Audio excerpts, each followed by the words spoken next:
کچھ لوگوں کا خیال ہے کہ ڈاکو تمہیں اغوا کرنا چاہتے تھے مگر غلطی سے زہرہ کو اٹھا کر لے گئے۔ تمہارا کیا خیال ہے؟ مجھے کیا پتا کہ وہ کس کو اغوا کرنے آئے تھے۔ جس نے یہ کہا ہے اسی سے اس کے بارے میں پوچھیں۔ وہ خاصے تیز لہجے میں بات کرتی تھی۔ میں نے اندازہ لگایا کہ اسے اپنے شوہر کی موت کا کوئی افسوس نہیں تھا۔ کچھ لوگوں کا یہ بھی خیال ہے کہ ڈاکوؤں کو اس کام کے لیے پیسے ملے تھے۔ وہ کچھ نہیں بولی۔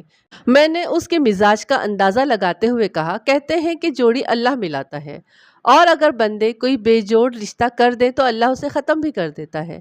یہ بات سن کر وہ چونک گئی اور گھونگھٹ الٹ کر میری طرف دیکھنے لگی۔ میں اس کا حسن دیکھ کر دنگ رہ گیا تھا۔ مجھے یوں لگا جیسے اس کے گھونگھٹ الٹنے کے ساتھ ہی کمرہ روشن ہو گیا ہو۔ اس کا منہ حیرت کے باعث کھل گیا تھا اور وہ اپنی بڑی بڑی آنکھیں پھیلا کر میری طرف دیکھ رہی تھی۔ اس کی آنکھوں کی سحر انگیزی نے مجھے لمحہ بھر کے لیے مبہوت کر دیا تھا۔ یہ آپ کیا کہہ رہے ہیں؟ اس نے کہا۔ میں آپ کا مطلب نہیں سمجھی۔ بعض باتیں ایسی ہوتی ہیں جن کا اظہار کرتے ہوئے آدمی گھبراتا ہے، میں نے کہا، لیکن حقیقت اپنی جگہ پر موجود ہوتی ہے۔ میں یہ کہے بغیر نہیں رہ سکتا کہ تمہارا اور سعید کا کوئی جوڑ نہیں تھا۔ معلوم ہوتا ہے کہ تمہاری کوئی دعا قبول ہو گئی ہے۔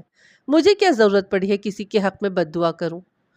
اس نے کہا، شاید اللہ کو یہی منظور تھا۔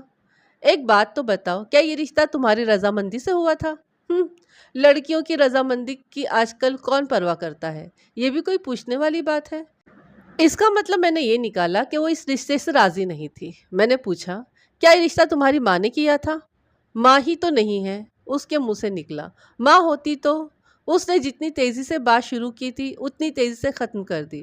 تاہم میرے اس خدشے کی تصدیق ہو گئی تھی کہ رشتہ اس کی مرضی کے بغیر ہوا تھا۔ ایک سوال بار بار میری زبان پر آ رہا تھا مگر مجھے معلوم تھا کہ وہ اس کا جواب کبھی نہیں دے گی۔ پھر بھی میں سوال کیے بغیر نہیں رہ سکا۔ میں نے کہا، یہ بات تو سب ہی جانتے ہیں کہ ماں باپ عموماً اولاد کی پسند کی پرواہ نہیں کرتے۔ ان کے فیصلے مصلحتوں کے پابند ہوتے ہیں۔ وہ نوجوانوں کے جذبات کی نزاکت کو محسوس نہیں کر سکتے، لیکن کچھ نوجوان اپنی مرضی منوانے کا فن خوب جانتے ہیں۔ لیکن معلوم ہوتا ہے کہ تمہیں یہ فن نہیں آتا۔ پتہ نہیں آپ کیا کہنا چاہتے ہیں، اس نے کہا۔ میرا مطلب ہے کہ اگر تم کوشش کرتی تو تم گھر والوں کو یہ احساس دلا سکتی تھی کہ تم کسی اور کو پسند کرتی ہو۔ اس نے کچھ کہنا چاہا مگر اپنی خواہش کو الفاظ کا جامہ نہیں پہنا سکی۔ آخر کار میں نے وہ سوال کر ہی ڈالا جو میری زبان پر اٹکا ہوا تھا، کیا میں اس شخص کا نام جان سکتا ہوں جسے تم پسند کرتی ہو؟ اس کے چہرے پر سرخی سی دوڑ گئی۔ بولی، میں ایسی باتیں پسند نہیں کرتی۔ دروازے کی طرف سے سرسراہٹ کی آوازیں آ رہی تھی۔ غالباً کچھ عورتیں اندر کی آوازیں سننے کی کوشش کر رہی تھی، لہٰذا میں جانے کے لیے کھڑا ہو گیا اور کہا، میں کسی وقت آ کر تمہارا تحریری بیان لے جاؤں گا۔ تم کتنے دن اور یہاں رہو گی؟ پتہ نہیں، اس نے جواب دیا۔ اس کا فیصلہ تو بڑے ہی کریں گے۔ تمہارا تایا کا لڑکا منظور علی مجھے ملا تھا۔ وہ کہہ رہا تھا کہ تمہیں اب یہاں رہنے کی کوئی ضرورت نہیں ہے۔ میں نے محسوس کیا کہ منظور علی کا نام سن کر اس کے چہرے پر چمک سی پیدا ہوئی تھی۔ مجھے کچھ پتا نہیں کہ میری قسمت میں کیا لکھا ہے، اس نے کہا۔ جو بڑے کہیں گے وہی کرنا پڑے گا۔ ویسے واپس تو جانا ہی پڑے گا، یہاں رہ کر میں کیا کروں گی؟ لڑکی کے رویے سے دو باتیں ذہن میں آتی تھی۔ پہلی تو یہ کہ اسے اپنے شوہر کی موت کا کوئی خاص صدمہ نہیں تھا کیونکہ وہ شادی اس کی مرضی کے بغیر ہوئی تھی، اور دوسری بات یہ کہ وہ کسی اور کو پسند کرتی تھی۔ واپس جانے سے پہلے میں نے کچھ اور لوگوں سے بھی پوچھ گچھ کی لیکن کوئی نتیجہ خیز بات معلوم نہ ہوئی، اس لیے میں اس کا ذکر چھوڑتا ہوں۔ جب میں مکان سے باہر نکلا تو ایک شخص جس کا رنگ کالا تھا اور منہ پر چیچک کے داغ تھے میرے قریب آیا اور جھک کر مجھے سلام کیا۔ اس نے میلے سے کپڑے پہن رکھے تھے اور اچھے کردار کا آدمی معلوم نہیں ہوتا تھا۔ جناب چودھری منظور ہوری آپ کے لیے حق پیغام چھٹ گئے ہیں۔ وہ خود کہاں ہے؟ میں نے ادھر ادھر نظر دوڑائی۔ مجھے تو اس کے ساتھ بہت ضروری کام تھا۔ وہ تو ادھر زمینوں پر چلے گئے ہیں۔ ان کو ساکے کا کوئی ضروری پیغام ملا تھا۔ اس نے چور نظروں سے ادھر ادھر دیکھا اور ڈب سے ایک پوٹلی نکال کر میری طرف بڑھائی۔ چودھری صاحب یہ نذرانہ آپ کے لیے دے گئے ہیں۔ انہوں نے کہا ہے کہ باقی باتیں زبانی ہوں گی۔ میں بخوبی دیکھ سکتا تھا کہ وہ پوٹلی نوٹوں سے بھری ہوئی تھی۔ میں حیران ہوا کہ منظور علی میرے لیے نذرانہ کیوں چھوڑ گیا تھا؟ کیا وہ مجھ سے کوئی کام لینا چاہتا تھا یا میری حمایت اور ہمدردی حاصل کرنا چاہتا تھا؟ میں نے سوچا اگر میں نے وہ پوٹلی رکھ لی تو لازماً منظور علی مجھ پر اعتماد کرنے لگے گا اور شاید مجھے اس سے کچھ کام کی باتیں بھی معلوم ہو جائیں۔ میں نے اس چیچک روح شخص سے پوٹلی لے لی اور پوچھا، تمہارا نام کیا ہے؟ میرا نام پیرو ہے جناب۔ اس نے عادتاً ہاتھ جوڑے۔